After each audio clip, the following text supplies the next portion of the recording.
ஓம் சாந்தி. எல்லோரும் குஷியாக இருக்கிறீங்களா? 28/3/2026 சக்கர முரளி பாப்தாதா சொல்கிறாங்க, இனிமையான குழந்தைகளே.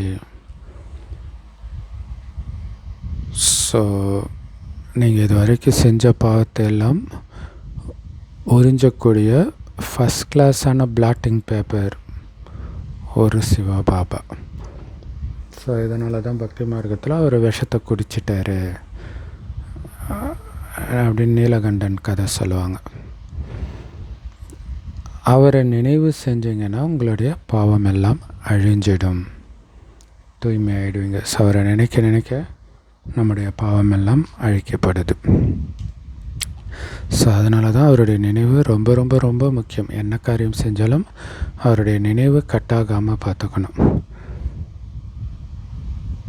கேள்வி, ஆத்மாவில் எல்லாத்தையும் விட ரொம்ப ஆழமான கரை எது படிஞ்சு இருக்கு தெரியுமா? அதை எப்படி நீக்கணும் தெரியுமா? தேக அபிமானன்ற கரை தான் ரொம்ப ஆழமாக படிஞ்சு இருக்குது ஆத்மாவில். ஸோ அதனால தான் அடிக்கடி ஏதாவது தேகதாரியோடைய பேரூபத்தில் போய் ஆத்மா மாட்டிக்குது, அந்த நினைவு வந்துக்கிட்டே இருக்குது. ஸோ பாபாவை நினைவு செய்யாமல் தேகதாரிகளையே நினச்சிட்டு இருக்குது. ஸோ அதனால் ஒருத்தருடைய மனசை துக்கப்படுத்துது. இந்த கரையை போக்குறதுக்கு ஆத்ம அபிமானி ஆகிறதுக்கான முயற்சி பண்ணணும். நான் ஆத்மா, இந்த உடம்புக்கும் எனக்குமே சம்மந்தம் கிடையாது இல்லையா? அந்த இறுதிச் சடங்கு செய்வாங்க இல்லையா? உண்மையிலே நமக்கு நாமளே செய்கிற இறுதிச் சடங்கு. உடம்பு கிடையாது, எனக்கு உடம்பே கிடையாது. இறந்துட்டால் உடம்பு கிடையாது இல்லையா? அந்த மாதிரி இருக்கணும். ஸோ அதுதான் ஆத்ம அபிமானி ஆகிறதுக்கான முயற்சி பண்ண சொல்கிறாரு. ஸோ யாருடைய நினைவும் இல்லாமல் என்னால் இருக்க முடிஞ்சது அப்படிங்கிறது மிகப்பெரிய அச்சீவ்மெண்ட் இல்லையா? ஸோ அந்த நிலை இறுதியில் தான் உருவாகும். பட் இப்போத்துலேருந்தே அந்த அச்சீவ்மெண்ட்டை நோக்கி பயிற்சி பண்ணிக்கிட்டே இருக்கணும். நான் ஆத்மா, பரந்தாமத்தை சார்ந்தவன், இந்த பூமிக்கு எனக்கு சம்மந்தம் இல்லை, நான் சொர்க்கத்துக்கு போக போகிறேன், அதுதான் என்னுடைய ராஜ்யம், இது என்னுடைய ராஜ்யம் இல்லை அப்படிங்கிறது மைண்டில் ஓடிக்கிட்டே இருக்கணும். பாடல், உங்கள் முகத்தை பார்த்து கொள்ளுங்கள், நீங்களே கண்ணாடியில் பார்த்துக்கோங்க. ஓம் சாந்தி. இனிமையிலும் இனிமையான எல்லா சென்டர்லையும் இருக்கக்கூடிய குழந்தைங்க, பாட்டு கேட்டீங்களா? எவ்வளவு புண்ணியம் செஞ்சுருக்கிறேன், எவ்வளவு பாவத்தை அழிச்சிருக்கிறேன் அப்படின்னு தன்னைத்தானே பாருங்கள். ஸோ இதை தான் உங்கள் முகத்தை நீங்களே பார்த்துக்கோங்க அப்படிங்கிற பாட்டுடைய அர்த்தம். அதாவது ஆத்மாவை பார்க்குறது. எவ்வளோ புண்ணிய கணக்கு சேர்ந்துருக்குது, எவ்வளோ பாவ கணக்கு அழிஞ்சிருக்குதுன்னு செக் பண்ண சொல்கிறார். ஹே பதித்த பாவனா அப்படின்னு முழு உலகமும் சாது சன்னியாசிகளும் அவரைத்தான் கூப்பிடுறாங்க. ஸோ ஏன்னா அழுக்கானவர்களை தூய்மையாக்கக்கூடியவரோ ஒரே ஒரு தந்தை தானே, அவரை தானே கூப்பிட முடியும். அவரை தவிர எல்லார்கிட்டேயும் பாவம் இருக்குது. தர்மஸ்தாபகர்களாக இருந்தவங்க, தேவதைகளாக இருந்தவங்க எல்லார்கிட்டேயும் பாவம் இருக்குது. ஆத்மாவில் தான் பாவம் பதிவாகுது. புண்ணியம் கூட ஆத்மாவில் தான் பதிவாகுது. அதனால் ஆத்மா தான் தூய்மையாகவும் அதே ஆத்மா தான் பிறகு அழுக்காகவும் ஆகுது. இந்த கலியுகத்தில் எல்லா ஆத்மாக்களும் அழுக்காக தான் இருக்குது. ஏன்னா பாவக்கரைகள் படிஞ்சு இருக்குது. அதனால தான் அவங்கள பாவாத்மாக்கள் சொல்கிறோம். அதனால தான் பாவத்தை கழுவணும் அப்படின்ட்டு கங்கை போன்ற இடத்துக்கு போகிறாங்க. ஸோ பாவத்தை எப்படி நீக்கிறது?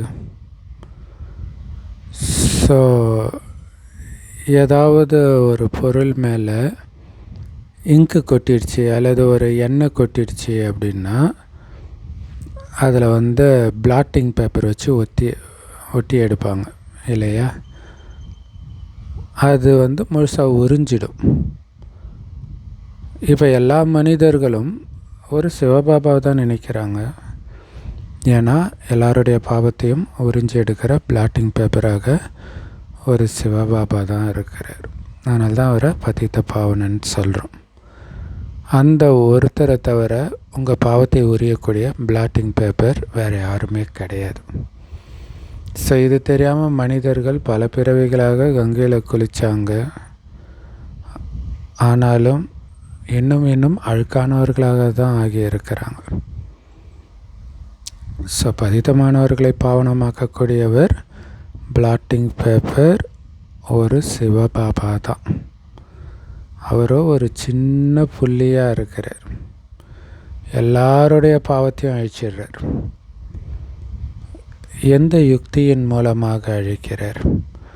பிளாட்டிங் பேப்பராக என் ஒருத்தனை மட்டும் நினைவு செய்யுங்கன்றார். அதுதான் மன்மனாபவன் அர்த்தம். நான் உயிரோட்டமாக இருக்கிறேன் இல்லையா, உங்களுக்கு நான் வேறு எந்த ஒரு கஷ்டமும் கொடுக்கறது கிடையாது. ஜஸ்ட்டு நினைக்க மட்டும்தான் சொல்கிறேன். ஆத்மாக்களாகிய நீங்கள் கூட என்ன மாதிரியே ஒரு சின்ன புள்ளியாக தான் இருக்கிறீங்க இல்லையா. உங்கள் அப்பாவும் புள்ளி, நீங்களும் புள்ளி. அதனால் என் ஒருத்தனை மட்டும் நீங்கள் நினைவு பண்ணிங்கன்னா உங்களுடைய எல்லா பாவங்களும் அழிஞ்சிடும்னு பாபா சொல்கிறார்.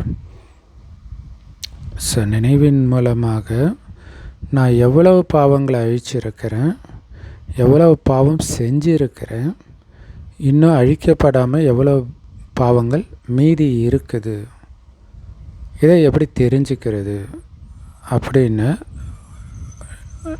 நீங்கள் ஒவ்வொருத்தரும் உங்கள் மனசை கேட்கணும். ஸோ பிளாட்டிங் பேப்பராகிய ஒரு தந்தையை மட்டும் நினைவு செய்யுங்கன்ற வழியை மற்றவங்களுக்கும் சொல்லிக்கிட்டே இருங்க. ஸோ எல்லாருக்கும் இந்த வழி சொல்கிறது நல்லது தானே. ஆனால் இதை என்ன ஆச்சரியன்னா, நீங்கள் யாருக்கு வழி சொல்கிறீங்களோ அவங்க பாபா நினைக்க ஆரம்பிச்சிடுறாங்க. ஆனால் வழி சொல்லக்கூடியவங்க நினைக்காமலே இருந்துடுறாங்க. அப்படின்னு அர்த்தம், சேவை செய்கிறவங்க பாபா நினைவில் இல்லாமல் இருக்கிறாங்க. அதை கேட்டவங்க சின்சியராக ஃபாலோ பண்ண ஆரம்பிச்சிடுறாங்க. அதனால தான் பாவம் அழியிறது கிடையாது. ஏன்னா சுயம் அவங்க நினைக்கலையே. இப்போ அவ்வளோ சேவை செஞ்சோம், குறைந்த பதவி எடுக்கிற மாதிரி ஆகிடும்.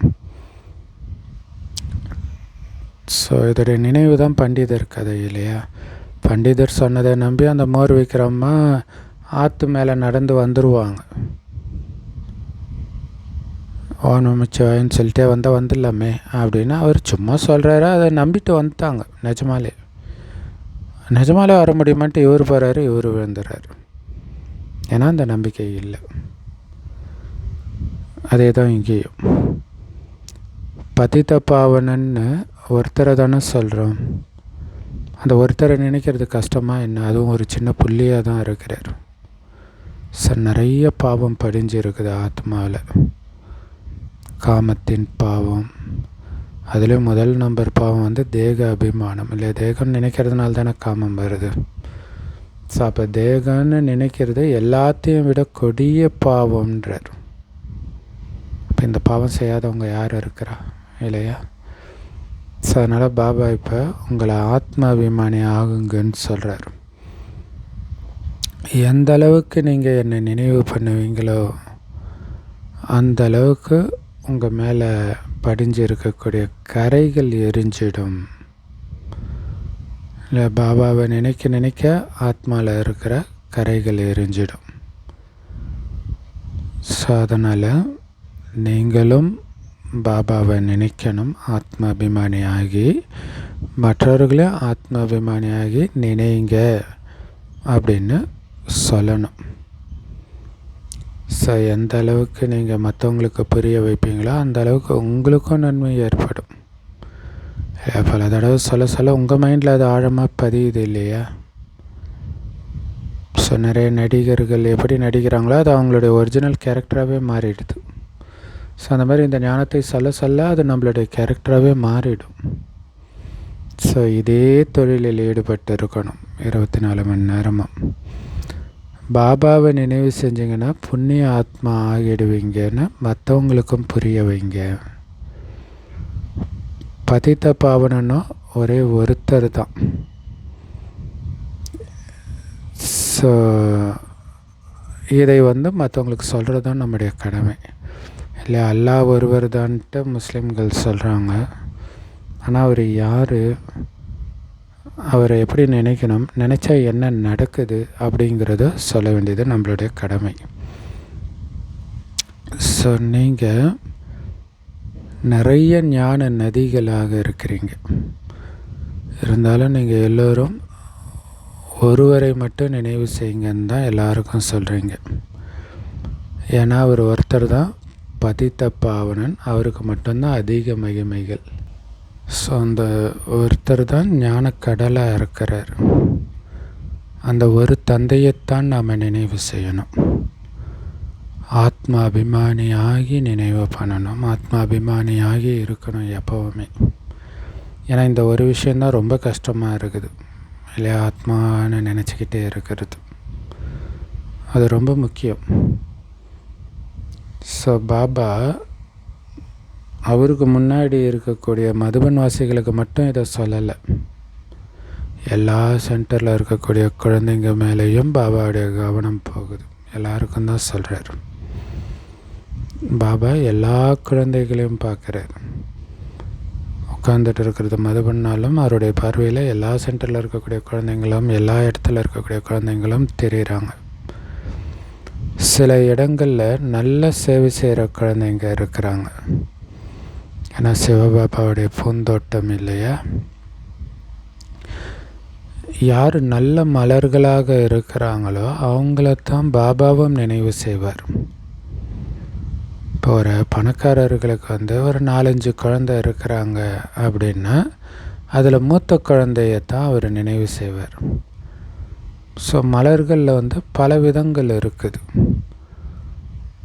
ஸோ அதனால் யாராக இருந்தாலும்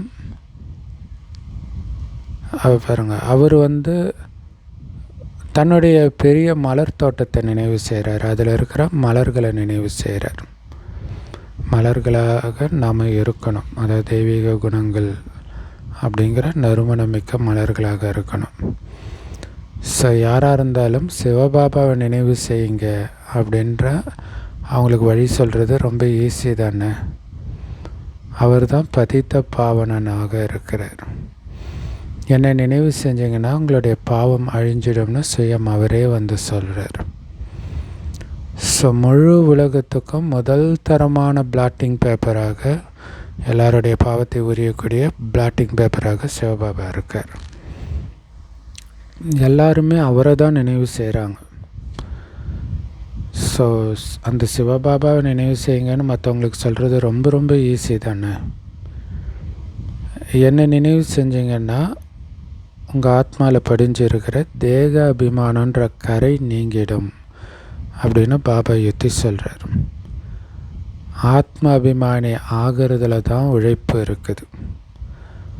ஆனால் குழந்தைங்க யாரும் பாபா கிட்ட உண்மையை சொல்ல மாட்டீங்க. எவ்வளோ நேரம் ஆத்மாபிமானி உணர்வில் இருந்தீங்க, பாபாவை நினச்சிங்கன்னு சார்ட்டு எழுதுறதில்ல. சிலர் சார்ட் எழுதி அனுப்புகிறாங்க, அப்புறம் கொஞ்ச நாள் கழிச்சு போயிடுறாங்க, நிறுத்திடுறாங்க. ஏன்னா இது மிக உயர்ந்த லட்சியம் இல்லையா. அலட்சியமே இருக்கக்கூடாது. அந்த இலக்கை அடையிற வரைக்கும் ஓய்வே இருக்கக்கூடாது. ஆனால் நாராயணன் ஆயிட்டு இருக்கிறன்ற அந்த போதையை முற்றிலும் மறக்க வச்சிடுது இந்த மாயா. பிறகு சார்ட்டு எழுதுறதே விட்டுடுறாங்க.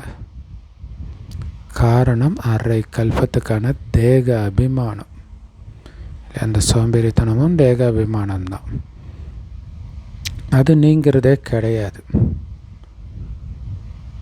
ஸோ இந்த ஞானத்தை, அதாவது பாபாவை நினைவு செய்து மற்றவர்களையும் நினைவு செய்ய வைக்கக்கூடிய தொழிலையே, இந்த தொழிலை மட்டும் செஞ்சுக்கிட்டே இருங்கன்னு பாபா சொல்கிறார். ஸோ தந்தையை நீங்களும் நினைவு பண்ணுங்கள், மற்றவர்களும் நினைக்க வைங்க. இதுதான் எல்லாத்தையும் விட மிக உயர்ந்த தொழில்ன்றார் இல்லையா. அந்த பிராமணர்கள் பூஜையெல்லாம் பண்ணுவாங்க, அதையே உயர்ந்த தொழிலை சொல்லுவாங்க. அப்போ உண்மையான பிராமணர் நாம் கடவுளுடைய அறிமுகத்தை கொடுத்து அவரை இப்படி நினைங்கன்னு சொல்கிறது எவ்வளோ உயர்ந்த தொழில். யார் சுயம் தானே நினைவு பண்ணலையோ அவங்க இந்த தொழில் பண்ண முடியாது. தானே கடவுளை நினைக்கலன்னும் போது மற்றவர்களை எப்படி நினைங்கன்னு சொல்ல முடியும். ஸோ பாபாவுடைய நினைவு தான் யோக அக்னின்னு சொல்கிறது. இதன் மூலமாக தான் பாவங்கள் அழிஞ்சிடும். ஸோ அப்படி யோக அக்னி மூலமாக எவ்வளவு பாவங்கள் அழிஞ்சு இருக்குதுன்னு பாபா கேட்குறாரு. எந்த அளவுக்கு பாபாவை நினைப்பீங்களோ அந்த அளவுக்கு குஷின் அளவும் அதிகரிக்கும். இல்லை, அந்தளவுக்கு பாவமும் அழியும், குஷின் அளவும் அதிகரிக்கும். ஒவ்வொருத்தரும் அவங்கவுங்களுடைய மனசை தெரிஞ்சிருக்கிறீங்க தானே. ஸோ மற்றவங்கள கூட அவங்க செய்கிற சேவை மூலமாக நம்ம புரிஞ்சிக்க முடியும் பாபா நினைவில் இருக்கிறாங்களா இல்லையான்ட்டு. ஸோ எல்லாருக்கிட்டையும் பாபாவை நினைவு பண்ணுங்க, பாபாவை நினைவு பண்ணுங்கன்னு மற்றவங்களுக்கு வழி சொல்கிறாங்க. அப்படின்னாலே அவங்களும் நினைக்கிறாங்கன்னு அர்த்தம். அவரோ பதித்த பாவனராக இருக்கிறார். இந்த உலகமே பதித்த உலகம், தமோபிரதான உலகம். இங்கே எல்லா ஆத்மாக்களும் தமோபிரதானமாக இருக்குது. எல்லா சரீரமும் கூட தமோபிரதானமாகத்தான் இருக்குது. ஸோ இப்போ ஆத்மா திரும்பி வீட்டுக்கு போகிற நேரம் வந்துடுச்சு. அங்கே எல்லா ஆத்மாக்களும் தூய்மையாக இருக்கும். ஸோ அதுக்காக அங்கே போனோடனே தூய்மையாகிடாது. இங்கேயே தூய்மை ஆனால் தான் அங்கே போகவே முடியும், பரந்தாம வீட்டுக்கு.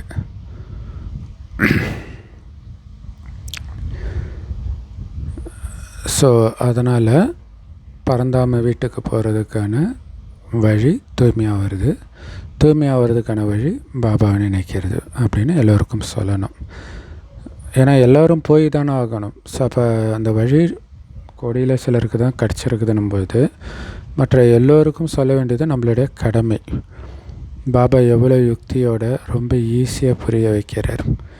சிவபாபாவை நினைவு பண்ணுங்க, இந்த பிளாட்டிங் பேப்பரை மட்டும் வையுங்க, எல்லா பாவங்களும் உறிஞ்சப்பட்டுடும், உங்களுடைய விகர்மங்கள் விநாசமாயிடும். இல்லையா? ஸோ பாபா நினைவிலே இருந்தால் இந்த விகர்மங்கள்லாம் விநாசமாகும். இங்கே முக்கியமான விஷயமே தூய்மை ஆகிறது தான். மனிதர்கள் அழுக்கானதுனால தான் பதித்த பாவனனே வாங்க வந்து எல்லாரையும் தூய்மையாக்கி கூடவே அழைச்சிட்டு போங்கன்னு கூப்பிடுறாங்க. ஸோ எல்லா ஆத்மாக்களையும் தூய்மையாக்கி அழைச்சிட்டு போகிறாருன்னு எழுதியும் இருக்கிறாங்க.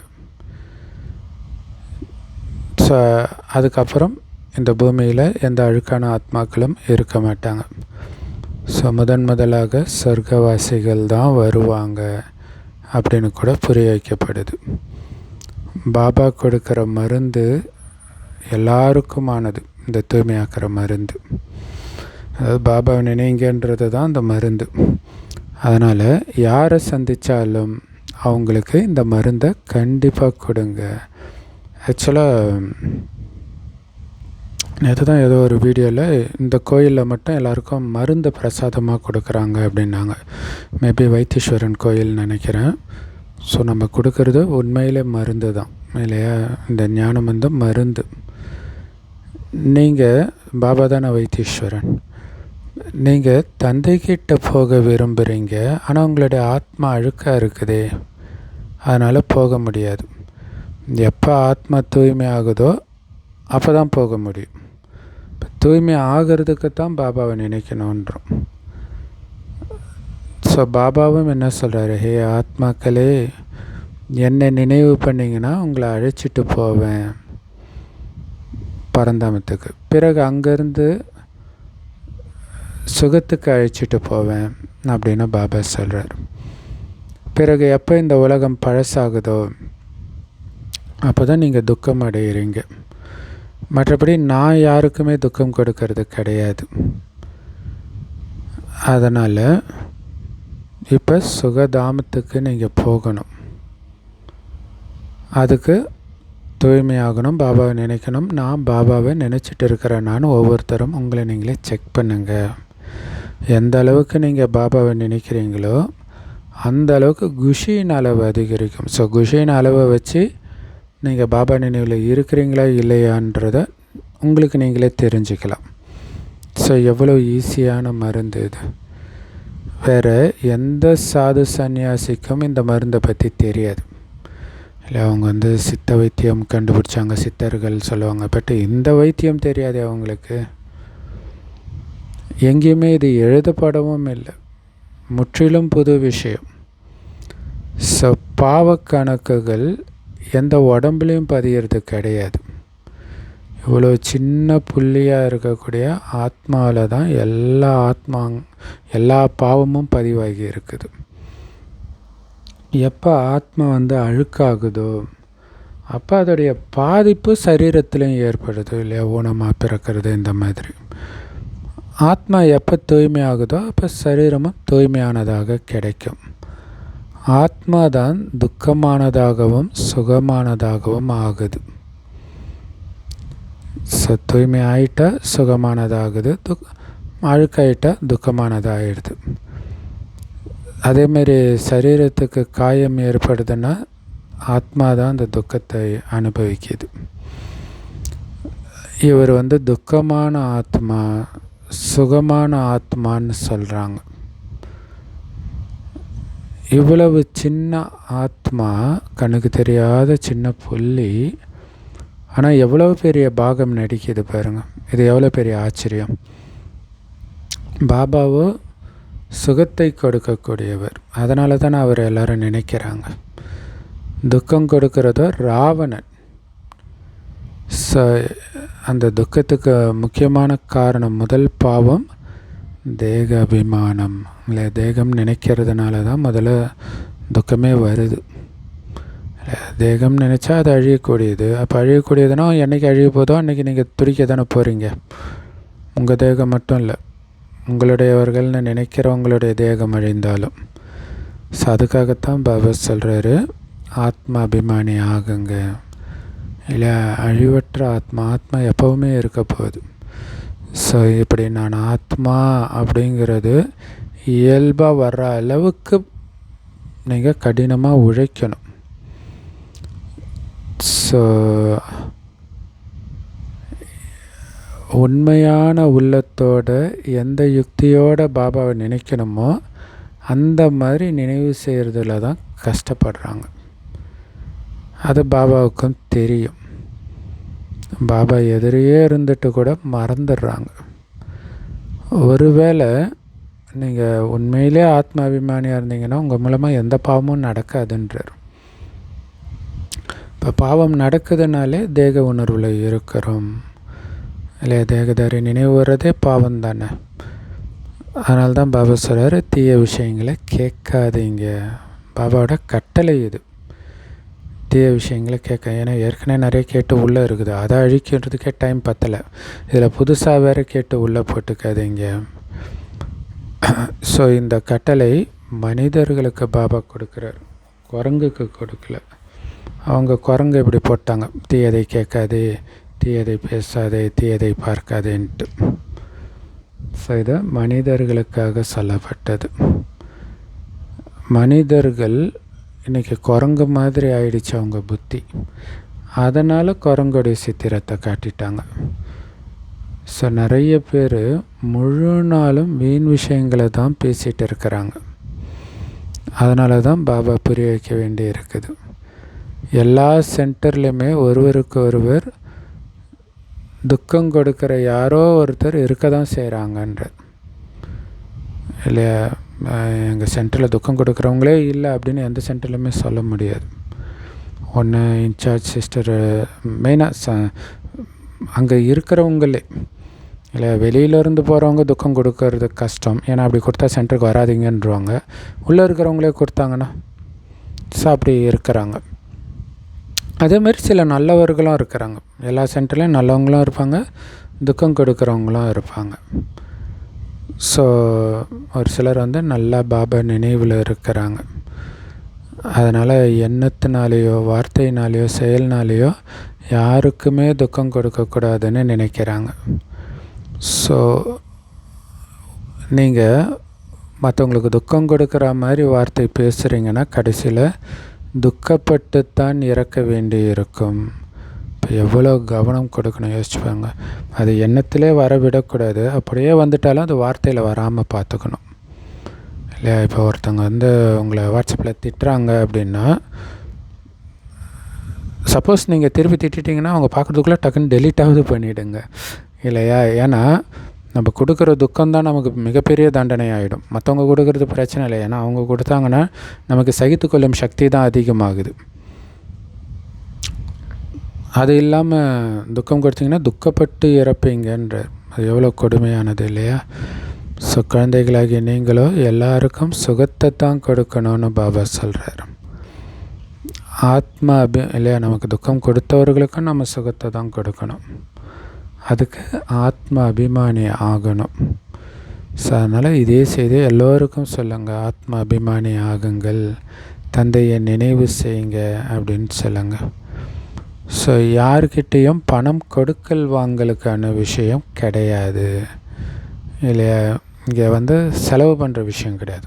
பாபாவை நினைவு செஞ்சால் போதும் இல்லை? இப்போ கோயிலுக்கு எல்லாம் போகிறீங்க அப்படின்னா எந்த விஷயம் பண்ணாலும் அங்கே செலவாகும். இங்கே எதுவும் கிடையாது. பாபாவை நினைக்கணும்.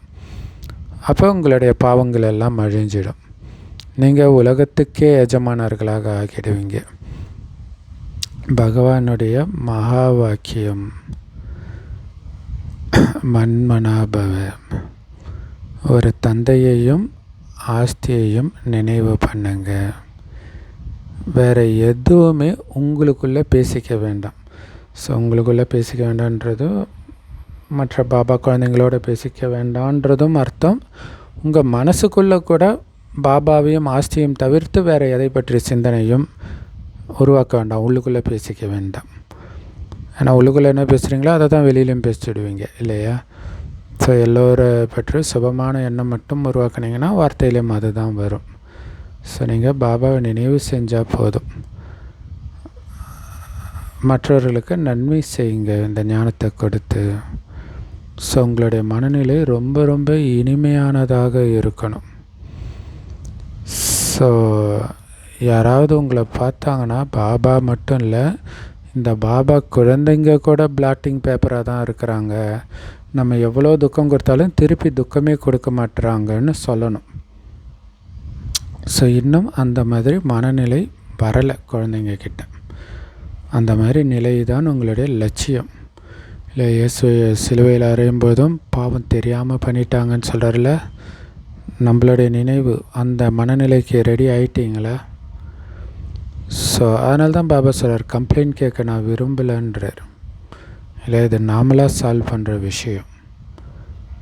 புத்தி எதையும் பாதிக்காத மாதிரி புத்தியில் பாபாவை மட்டும் நிரப்பிட்டால் சுற்றி என்ன நடந்தாலும் உங்களுக்கு தெரியாது. ஸோ அந்த மனநிலை இருக்கணும்.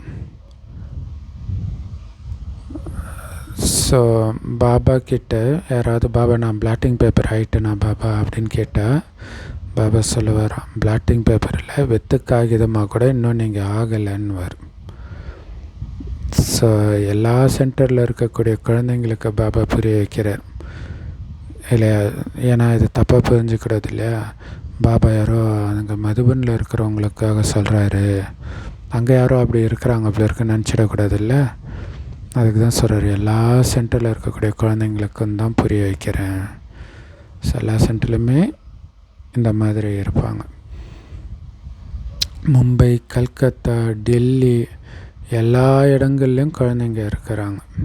இப்போ எல்லா ஸ்டேட்லையும் இருக்கிறாங்க. அப்போ அந்த இடத்துல மட்டும் இருந்திருப்பாங்க போல இருக்குது.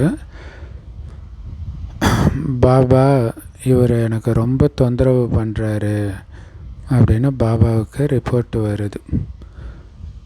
புண்ணிய ஆத்மா ஆகிறதுக்கு பதிலாக இன்னும் பாவாத்மாவாக ஆகிடுறாங்க. ஸோ பாபா கிட்ட யாராவது கேட்டாங்கன்னா உடனே சொல்லிடுவார். ஏன்னா சிவபாபாவுக்கு எல்லாமே தெரியும் இல்லையா? அவர்கிட்ட எல்லா கணக்கு வழக்குகளும் இருக்குது. இந்த பிரம்மா பாபா கூட சொல்ல முடியும். ஏன்னா முகத்தின் மூலமாகவே எல்லாமே தெரிஞ்சிடும். இவங்க பாபா நினைவில் மூழ்கி இருக்கிறாங்க இவங்களுடைய முகமே தேவதை மாதிரி மகிழ்ச்சிகரமாக இருக்குது அப்படின்னா பாபா நினைவில் இருக்கிறாங்க அப்படின்னு புரிஞ்சுக்குவாங்க. ஏன்னா பாபா நினைவில் இருந்தால் ஆத்மா குஷியாக இருக்கும். ஆத்மா குஷியாக இருந்தால் சரீரமும் குஷியாக இருக்கிறது தெரியும். அதேமாதிரி சரீரத்துக்கு துக்கம் வரும்பொழுது ஆத்மாவும் துக்கத்தை உணருது. என்னை நினைவு செஞ்சீங்கன்னா ஸோ அப்போ ஆத்மா துக்கத்தை உணருதுன்னா அதுவுமே முகத்தில் தெரியும் இல்லையா? அம்மாவுக்கு கடைசியில் அந்த கேன்சர் உச்சத்தில் இருக்கும்போது கூட அந்த சிரிச்ச முகம் மாறாமல் இருந்திருக்கிறாங்க. அது எவ்வளோ பெரிய விஷயம் இல்லையா? என்னை நினைவு செஞ்சீங்கன்னா உங்களுடைய பாவங்கள் அழிஞ்சிடும் அப்படின்னு சிவபாபா சொல்கிறார். ஸோ இந்த ஒரு விஷயத்தை மட்டும் எல்லார்கிட்டையும் சொல்லிக்கிட்டே இருங்கன்றார். எந்த விஷயம்? என்னை நினைவு செஞ்சிங்கன்னா உங்கள் பாவம் அழிஞ்சிடும்னு சிவபாபா சொல்கிறாரு அப்படின்னு எல்லார்கிட்டையும் சொல்லுங்கள். எல்லார்கிட்டையும் சொல்லிக்கிட்டே இருக்கணும். இதுதான் நம்ம வேலையே. இதோடைய நினைவு தான் அங்கே கோயிலில் வந்து எல்லாருக்கும் பிரசாதம் அந்த விபூதியிலும் கொடுப்பாங்க இல்லையா? ஸோ இங்கே கொடுக்கறது ஞான விபூதி கொடுக்குறோம். கிருஷ்ண பகவானுடைய மகா வாக்கியம்னு அவங்க தப்பாக எழுதிட்டாங்க. அதனால் நிறைய பேர் கிருஷ்ணரை நினைவு செய்கிறாங்க. ஆனால் அதன் மூலமாலும் பாவம் அழியாது, இன்னுமே அழுக்காக தான் ஆகுறாங்க. அப்போ யாரை நினைவு பண்ணணும்? அந்த பரமாத்மாவுடைய ரூபம் என்ன அப்படிங்கிறதெல்லாம் யாருக்குமே தெரியாது. ஸோ ஒருவேளை அவங்க கடவுள் எங்கும் நிறைந்தவர் அப்படின்னு சொல்கிறாங்கன்னா, ஆத்மா எப்படி நட்சத்திரம் மாதிரி இருக்குதோ அதே மாதிரி பரமாத்மா கூட நட்சத்திரம் மாதிரி தான் இருக்கிறாரு அப்படின்னு நீங்கள் புரிய வைக்கணும். ஏன்னா அவங்க அது புரியாமல் ஆத்மா தான் பரமாத்மான்னு சொல்லிட்டாங்க. சரி, அப்படியே ஆத்மா தான் பரமாத்மானாலும் ஆத்மா நட்சத்திரம் மாதிரி தானே இருக்குது, எப்படி எங்கும் நிறைந்தவர் சொல்ல முடியும்? ஸோ அதனால் இந்த கணக்குப்படி பார்த்திங்கன்னா சிவபாபா புள்ளி ஆகிடுறார். ஒரு சின்ன புள்ளி தான் பிரவேசமாகுது பிரம்மா உடம்புக்குள்ளே. குழந்தைகளே என்னை நினைவு செய்யுங்க அப்படின்னு எல்லா புள்ளிகளுக்கும் பாபா சொல்கிறார். இல்லை, அவரும் ஒரு புள்ளி, மற்ற எல்லா ஆத்மான்ற புள்ளிக்கும் பாபா சொல்கிறார். எப்படி பாருங்கள், ஆத்மானா அது பெரிய விஷயமாக நினைக்காம தேக உணர்வில் கேட்கனால தான் புள்ளிக்கு சொல்கிறேன்றார். அப்போயாவது டக்குன்னு ஆத்மா உணர்வுக்கு வரணுன்ட்டு பிரம்மாவுடைய வாய் மூலமாக, அதாவது அவருடைய கர்மேந்திரியம் மூலமாக சொல்கிறார். ஏன்னா கர்மேந்திரியங்கள் இல்லாமல் ஆத்மாவில் பேச முடியாது. ஆத்மாவுடைய ரூபமும் பரமாத்மாவுடைய ரூபமும் ஒரு புள்ளி ரூபந்தான், ஒரே ரூபந்தான் அப்படின்னு நீங்கள் சொல்ல முடியும். மற்றபடி பரமாத்மாவை பெரிய லிங்க ரூபத்தில் இருக்கிறாரு அல்லது வேறு ரூபத்தில் இருக்கிறாருன்னெலாம் சொல்ல முடியாது. நானும் உங்களை மாதிரியே ஒரு சின்ன புள்ளியாக தான் இருக்கிறேன்னு பாபா சொல்கிறார். ஆனால் நான் வந்து பதித்த பாவனன்னா இருக்கிறேன். ஆனால் ஆத்மாக்களாகி நீங்கள் எல்லோரும் பதித்தமாக, அதாவது அழுக்காக இருக்கிறீங்க. ஸோ எவ்வளோ தெளிவாக பாபா புரிய வைக்கிறார். அவர் பாவத்தை அழிப்பவராக இருக்கிறாரு, நாம் எல்லாம் பாவிகளாக இருக்கிறோம். இப்போ ஆத்மா அபிமானி ஆகி தந்தையாகிய என்னை நினைவு பண்ணுங்கன்றார். அப்போ தான் பாவம் அழியும். ஸோ மற்றவங்களுக்கும் இதே வழியை சொல்லுங்க. நான் ரெண்டு வார்த்தை தான் சொல்கிறேன் இல்லையா? மன்மனா பவ மத்தியாஜி பவ. ஸோ மற்றபடி இது கிளைகள் அப்படின்னு கொஞ்சம் விரிவாக சொல்கிறேன். சாரம் வந்து மன்மனா பவ மத்தியாஜி பவ தான். முதல்ல சதோ பிரதானமாக இருக்குது, பிறகு ரஜோ ஆகுது, பிறகு தமோ ஆகுது. தமோ பிரதானமாக ஆகும் பொழுது தான் நான் வருகிறேன்னு பாபா சொல்கிறார். ஸோ எப்போ பாவாத்மாவாக ஆகுறீங்களோ அப்போ அவ்வளவு கரை படிஞ்சிடுது ஆத்மாவில். அந்த கரைகளை எப்படி நீக்கிறது? கங்கையில் குளிச்சுட்டா கரை நீங்கிடும்னா அவங்க தப்பாக புரிஞ்சுக்கிறாங்க. ஆனால் அங்கே நடக்கிறது சரீரத்தின் குளியல் தானே. ஆத்மாவில் இருக்கிற பாவம் எப்படி தண்ணியில் குளித்தா போகும்? ஆத்மா ஒன்றும் தண்ணியில் குளிக்க போகிறது கிடையாது. ஆத்மா பாபாவை நினைவு செய்கிறதன் மூலமாக தான் தூய்மையாகும். ஸோ அதனால்தான் இதை நினைவு யாத்திரைன்னு சொல்கிறோம். இதை புரிஞ்சிக்கிறதுக்கு எந்த கஷ்டமும் கிடையாது, ரொம்ப ஈஸி. இது இல்லாமல் பாபா தினமும் புரிய வச்சுக்கிட்டே இருக்கிறார், நம்ம மைண்டில் ஆழமாக பதிய வைக்கிறார். ஏன்னா அடிக்கடி மறந்துக்கிட்டே இருக்கிறோம் இல்லையா. ஸோ இந்த மன்மனாபவன்ற விஷயத்தை தான் கீதையில் கூட ஆழமாக சொல்லப்பட்டு இருக்குது. இதன் மூலமாக தான் கண்டிப்பாக உங்களுக்கு ஆஸ்தி கிடைக்கும். அதுக்கு நீங்கள் பண்ண வேண்டியதெல்லாம் என்னை நினைவு பண்ணி உங்கள் பாவத்தை அழிச்சிட்டா போதும். ஏன்னா தந்தை அழிவற்ற பிளாட்டிங் பேப்பர் இல்லையா. என்னை நினைவு செஞ்சீங்கன்னா நீங்கள் தூய்மை ஆகிடுவீங்க. பிறகு ராவணன் உங்களை அழுக்காக்குறான் அப்படின்னா இந்த மாதிரி தந்தையை நீங்கள் நினைவு செய்யணும் இல்லையா. நினைவு செஞ்சால் எப்படி அவன் அழுக்காக்க முடியும்? நினைவு செய்யலைன்னா தான் அவன் அழுக்காக்குறான். யார் நினைவே செய்யலையோ அவங்களுடைய நிலை என்ன ஆகும்? குழந்தைகளே, மற்ற எல்லா விஷயங்களும் விட்டுடுங்க.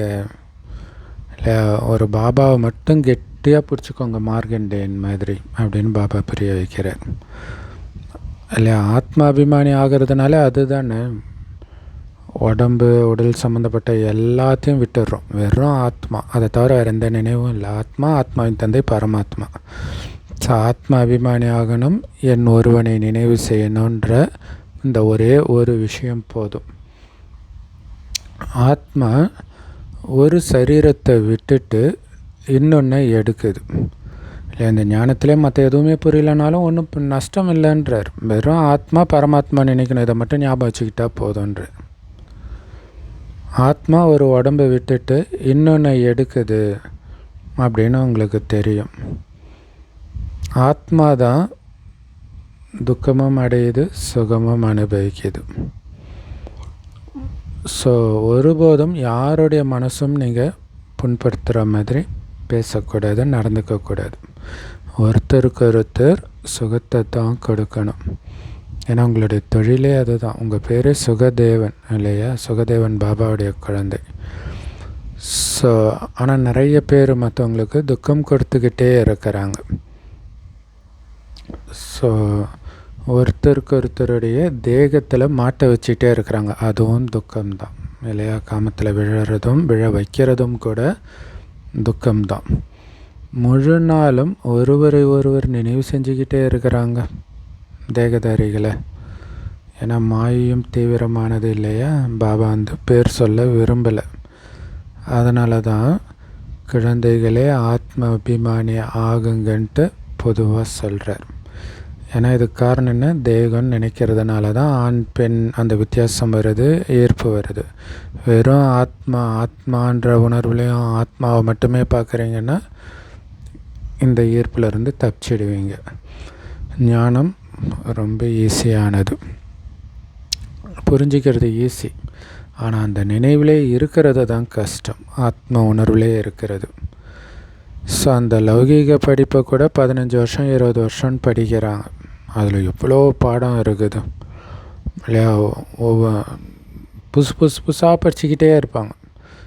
ஒரு வருஷம் மாதிரி அடுத்த வருஷம் இருக்காது, அதிகமாகிட்டே இருக்கும். ஆனால் இங்கே ஒரே பாடம் தான், வருஷக்கணக்காக படிக்கிறோம். ரொம்ப ஈஸியான பாடமும் கூட. ஏன்னா இந்த நாடகத்தை தெரிஞ்சுக்கிறது ஒரு கதை மாதிரி இருக்குது, அதுவும் ரொம்ப ஈஸியான கதை. அதேமாரி முரளி எடுக்கிறதும் ஒன்றும் கஷ்டம் கிடையாது. நினைவு தான் ரொம்ப ரொம்ப கஷ்டமானது. இந்த நினைவிலே மூழ்கி இருக்கணும். ஞானத்தின் நினைவு, பாபாவின் நினைவு. ஸோ இருந்தாலும் குழந்தைங்க நினைக்கிறது இல்லைன்னும் போது பாபா நாடகம்னு சொல்லிடுறார். முயற்சி செஞ்சுக்கிட்டே இருங்க. பாபாவை நினைவு செஞ்சிங்கன்னா இந்த யோக அக்னியின் மூலம் உங்கள் பாவங்கள் எல்லாம் அழிஞ்சிடும். இந்த நினைவில் தான் நல்ல நல்ல மகாரதி குழந்தைங்கள்லாம் தோத்துடுறாங்க. ஸோ நினைவு தான் ரொம்ப ரொம்ப ரொம்ப ரொம்ப முக்கியமானது. ஸோ அதை தான் முழுக்க முழுக்க முரளி ஃபுல்லாக இன்றைக்கி சொல்லியிருக்கிறார். நல்லது. இனிமேலும் இனிமையான தேடி கண்டெடுக்கப்பட்ட செல்லமான குழந்தைங்களுக்கு இனிமேலும் இனிமையான தாய் தந்தை பாப்தாதாவின் அன்பு நினைவுகள் மற்றும் காலை வணக்கம். பாபா சொல்கிறாங்க, ஒருபோதும் யாருடைய மனசும் புண்படுற மாதிரி நடந்துக்கக்கூடாது.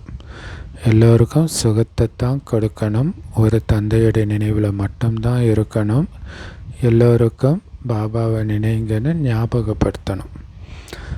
நம்ம ஆத்மாவில் படிஞ்சு இருக்கக்கூடிய ஜென்ம ஜென்மாந்திர கரைகளை நீக்கிறதுக்காக ஆத்மாபிமானியாகி அழிவற்ற பிளாட்டிங் பேப்பர் ஆகிய தந்தையை நினைவு பண்ணிக்கிட்டே இருக்கணும். ஸோ எல்லோருக்கும் நன்மை ஏற்படுற மாதிரி உங்கள் மனநிலை ரொம்ப ரொம்ப இனிமையானதாக ஆக்கிக்கணும். ஏன்னா உங்கள் மனநிலை எப்படி இருக்குதோ அப்படி தான் உங்கள் வார்த்தை, முகம் எல்லாமே இருக்கும் இல்லையா? வரதானம், உங்களுடைய சிரேஷ்டத்தன்மை மூலமாக புதுமைத்தன்மையின் கொடியை பறக்கவிடக்கூடிய சக்தி ஸ்வரூபம் ஆகுங்கள். ஸோ செம பவர்ஃபுல்லான வரதானம் இது. ஏன்னா டைமு கடைசி நேரம் நெருங்குது. இப்போ பார்த்திங்கன்னா இந்த சாய்பாபாவுடைய அடுத்த அவதாரம் பிரேம சாய் அப்படின்ட்டு நிறைய பேர் இருக்கிறாங்க. அதில் பார்த்திங்கன்னா அவங்க அந்த சத்ய சாய்பாபா மாதிரி லிங்கத்தை எடுக்கிறாங்க, விபூதி வர வைக்கிறாங்க. என்னென்னு அதை பார்த்தோன்னே மக்கள் அப்படியே பலியாயிடுறாங்க. அப்போ கண்ணு முன்னாடி பார்த்தா தான் அவங்க நம்புவாங்க. அப்போ நம்ம அதனால தான் பாபா நீங்கள் மாறுவதன் மூலமாக தான் பாபா வெளிப்படுவார்ன்றார். இல்லை நம்மளை இப்படி மாற்றி காட்டுறாங்க. அப்போ அவ்வளோ பெரிய துக்கமான சூழ்நிலையில் சிரித்த முகம் மாறாமல் நம்ம போகணும்.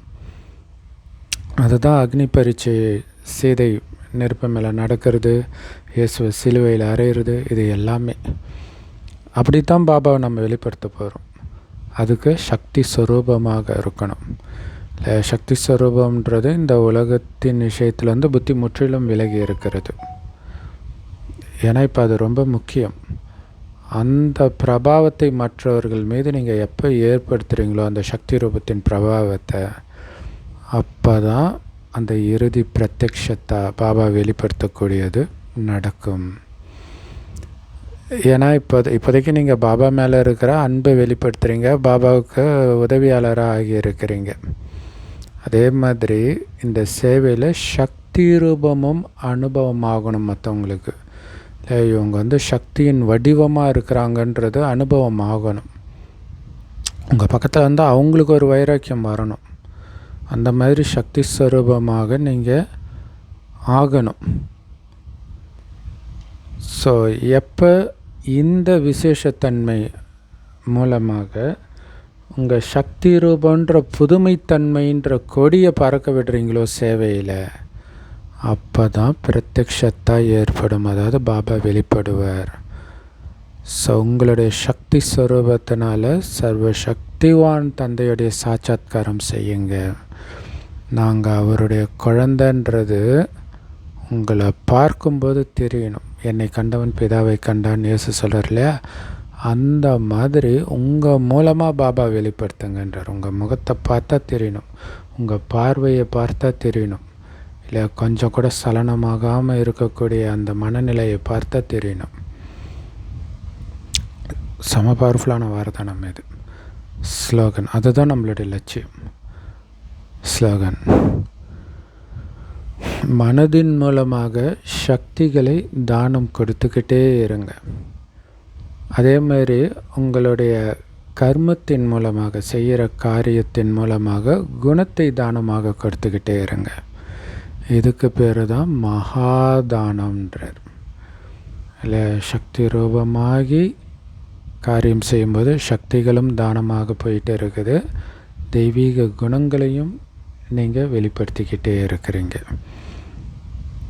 பெரிய பெரிய பிரபலங்களை பற்றி இப்போ பேசுகிறதெல்லாம் எதை பற்றி பேசுகிறாங்க? அவங்களுடைய குணத்தை பற்றி தான் பேசுகிறாங்க.